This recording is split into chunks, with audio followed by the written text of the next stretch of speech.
मध्य प्रदेश विधानसभा में बुधवार को मोहन सरकार ने अपना तीसरा बजट पेश कर दिया।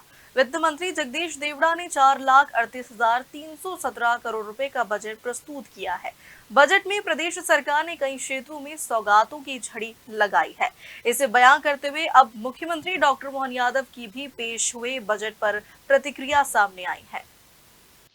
मध्य प्रदेश के उप मुख्यमंत्री और वित्त मंत्री जगदीश देवड़ा ने विधानसभा वित्त वर्ष 2026-27 का बजट पेश कर दिया, जिसमें वित्त मंत्री ने बजट भाषण में किसानों, महिलाओं और युवाओं के लिए कई बड़े ऐलान किए।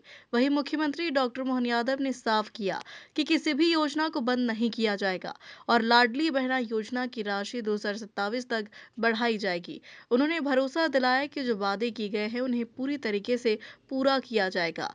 मुख्यमंत्री ने यह भी कहा कि 1 रुपए भी टैक्स नहीं बढ़ाया गया और सरकार बनने के बाद से कर नीति में कोई बढ़ोतरी नहीं हुई। इसके साथ ही कर प्रबंधन को बेहतर बनाकर राज्य की अर्थव्यवस्था को मजबूत किया गया। आगे बढ़ने के संकल्प की तरफ बढ़ रहा है और खास करके माननीय प्रधानमंत्री ने जो 4 शब्द दिए हैं, गरीब, महिला, युवा, किसान, जिसको ज्ञान करके देते थे, इसमें इस वर्ष हमारे वित्त मंत्री द्वारा खास करके आई भी जोड़ा है। तो ज्ञान से ज्ञानी के मार्ग पर है। I for industry, I for infrastructure, जिसके लिए पर्याप्त रूप से हमारी सरकार ने प्रबंधन किए। देश के अंदर पहला ये बजट है जो एक तरह से रोलिंग बजट है। रोलिंग बजट के आधार पर हम अपने इस राज्य के अंदर आने वाले 2 वर्ष का भी एक खाका खींच करके इस साल के बजट से अगले साल तक के बजट को जोड़ करके जो हमने विकास का पैमाना बनाया, अमृतकाल 2047 तक और क्रमशः चरणबद्ध हर 5-5 साल में अपनी राज्य की ग्रोथ लगातार बढ़ती जाए। इसी सिलसिले में बजट 2026-27 का आज का बजट जो विनियोग 4,38,317 करोड़ का है, जिसमें 2026-27 में राज्य का सकल घरेलू उत्पाद 18,48,274 करोड़ का अनुमानित है। 2025-26 में पुनरीक्षित अनुमान जो इसकी वृद्धि है ये 10.69% की वृद्धि है। इसमें प्रति व्यक्ति आय 2024-25 की तुलना में 25-26 में 9% की ग्रोथ हुई है। 2026-27 में पूंजीगत व्यय राज्य के सकल घरेलू उत्पाद का 4.80% अनुमानित है। सकल राज्य घरेलू उत्पाद से राजकोषीय घाटा 3.87%। सामान्यतः ऋण सीमा ये 3% की होती है और हमारे पास इस सीमा के अंतर्गत अतिरिक्त ऋण सीमा 0.87% की है। ऐसे में हम इस दायरे के अंदर राज्य के अंदर पूरे देश के अंदर भारत सरकार की गाइडलाइन के अंदर ही अपने बजट को रख करके आगे बढ़ रहे हैं। ये वर्ष 2026 हमने किसान कल्याण वर्ष के नाते से घोषित किया है।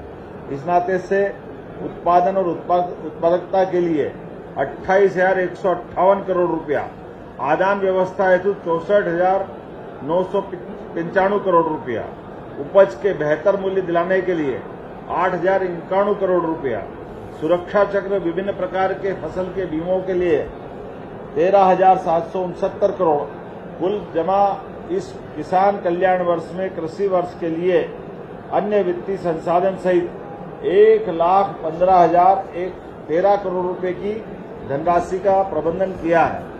बहुआयामी गरीबी सूचकांक बजट में राज्य की एक अभिनव और दूरदर्शी पहल है।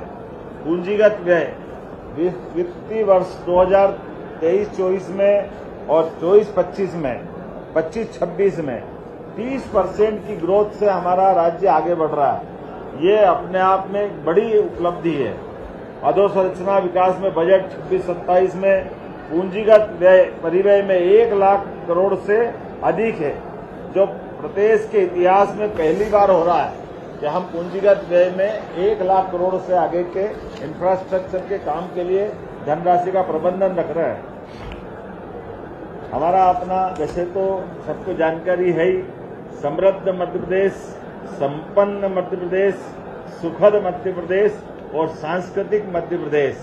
बगैर संस्कृति के हमारा राज्य अधूरा है और सुखद संपन्न से हमारे राज्य के अंदर गरीबी से लड़ने का, युवाओं को हौसला दिलाने का और इसी आधार पर समृद्धि का मार्ग धारण करने का संकल्प हमारा है।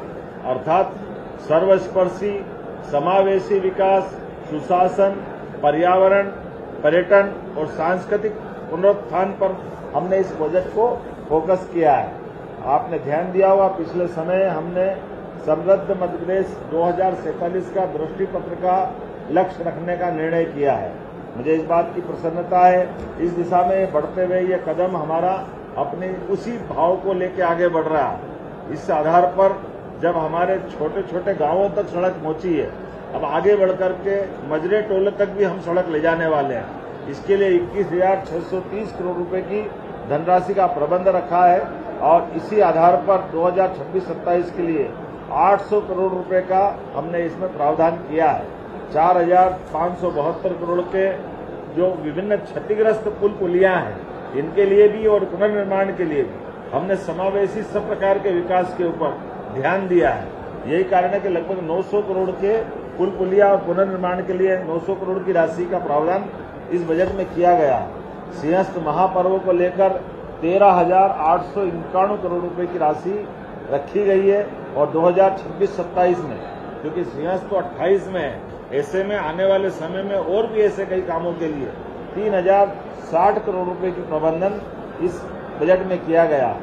अधोसंरचना के लिए, शहरी विकास के दृष्टि से नगरीय निकायों के लिए कई प्रकार के विकास के काम करना है। इसके लिए हमने खासकर अधोसंरचना के लिए एक योजना का नाम दिया है द्वारका योजना। भगवान कृष्ण का वो काल जब द्वारकाधीश होकर उन्होंने दुनिया के अंदर अपनी द्वारका के माध्यम से धर्म की यात्रा भी और विकास का सुमार्ग दिखाया। हमारी स्थानीय निकाय की ये योजना द्वारका, जिसके माध्यम से अलग अलग प्रकार के हेड में लगभग 5,000 करोड़ की धनराशि रखने का हमने इसमें प्रावधान किया है। मैं ग्रामीण क्षेत्रों के लिए इस वर्ष ये एक अद्भुत योजना बनी है, जिसके आधार पर जहां हमने पिछले समय ग्रामीण जनों को पट्टे दिए थे, उस पट्टे के बजाय लगभग 3,800 करोड़ की लागत से उनको मालिकाना हक देंगे।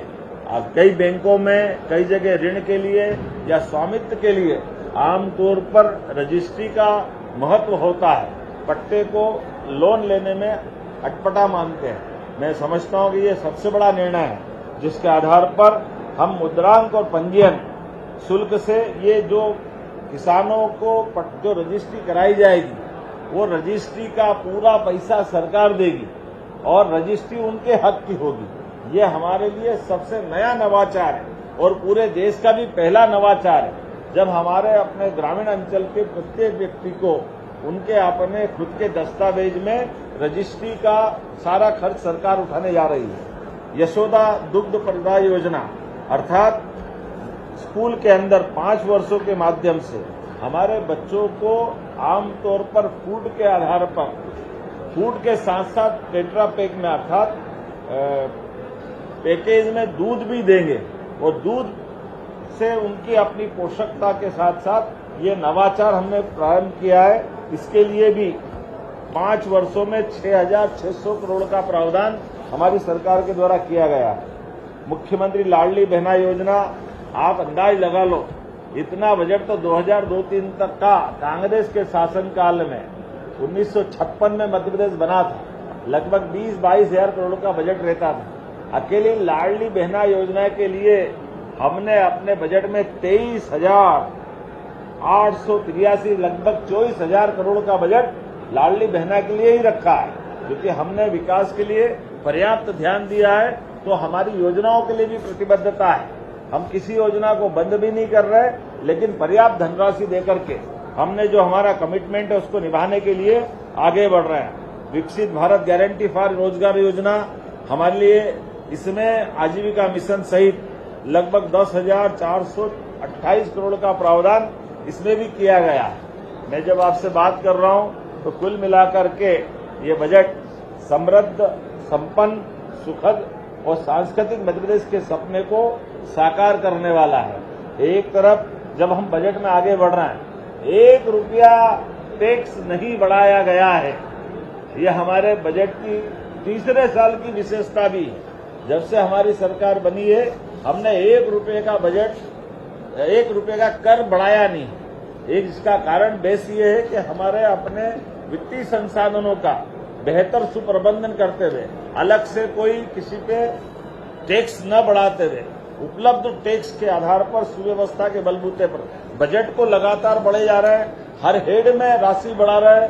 कोई योजना को बंद नहीं कर रहे हैं, बल्कि हर योजना के लिए धनराशि का पर्याप्त प्रबंधन करते हुए हम वो सब कर रहे हैं जिसके लिए राज्य की आवश्यकता है।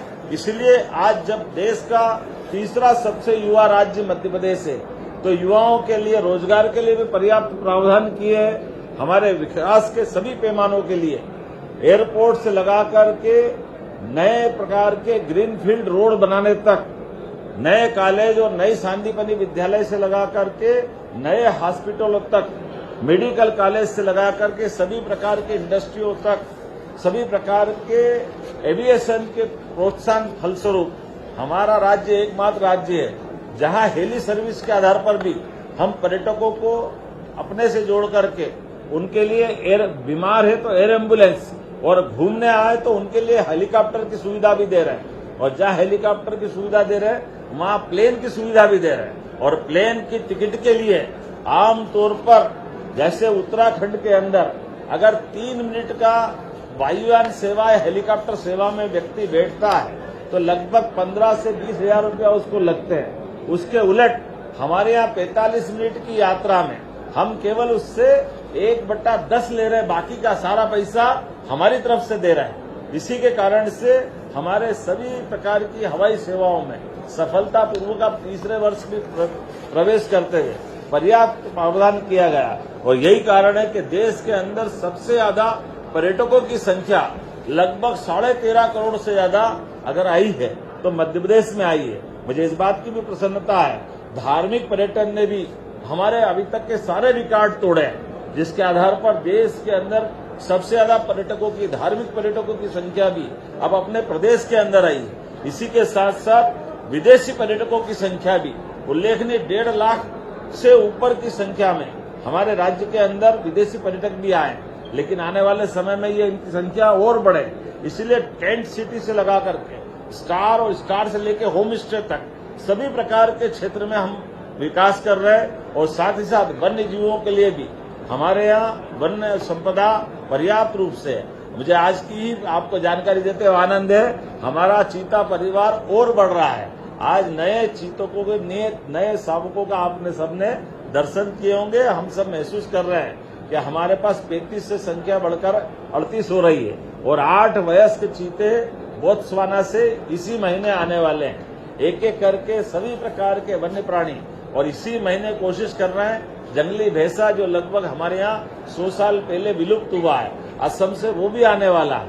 पर्याप्त धनराशि का प्रबंधन करते हुए हमने बजट में इस बात का प्रावधान भी किया है कि जब हमारे जंगल में जानवर बढ़ रहे हैं तो जानवरों के साथ सहवास के आधार पर बफर जोन में जो आवासीय बस्तियां हमारे ग्रामीण अंचल के लोग रहते हैं उनकी सुरक्षा के लिए भी फेंसिंग का पर्याप्त प्रावधान रखा है।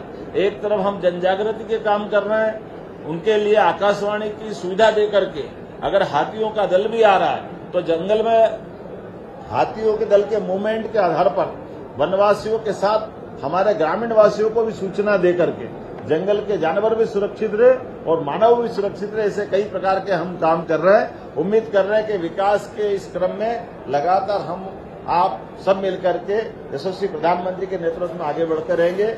एक बार फिर वित्त मंत्री, हमारे वित्त विभाग के सभी अधिकारियों ने काफी मेहनत करके अच्छा बजट बनाया है।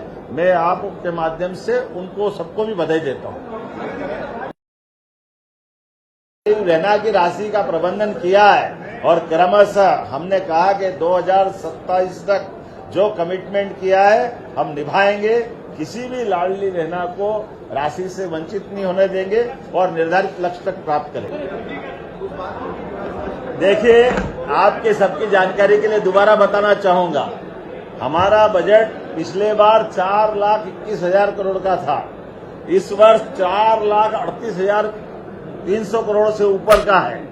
लेकिन हमारे द्वारा जो वित्त की लिमिट है मात्र 72,000 करोड़ का कर्जा लिया था और 72,000 के कर्जे के आधार पर भी हमने अपने उस क्रम के आधार पर जो 4,21,000 करोड़ का हमारा पिछला बजट था, अब बताइए जो वो पूरा कर्जा बता रहा है वो 1 साल का नहीं है, वो जब से मध्य प्रदेश बना है 1956 से तब से चली आने वाली परंपरा है। उस परंपरा के बलबूते पर हमारे पास तो ली गई राशि से हम उसको पूंजीगत व्यय में ये पुल पुलिया बांध तमाम प्रकार के इंफ्रास्ट्रक्चर के काम ये उसी राशि से हम अपने संसाधन के भरोसे बना रहे हैं।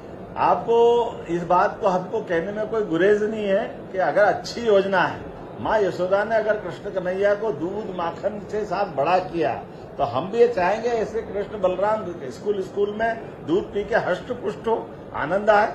और द्वारका की नगरी की आनंद तो हमने सबने देखे ही है। ऐसे में हमारे नगरीय निकाय के माध्यम से योजना द्वारका के आधार पर 5,000 करोड़ की धनराशि देकर के सभी प्रकार के विकास के कार्यों के लिए प्रोत्साहन देने का काम किया। भोपाल से उपेश यादव की रिपोर्ट।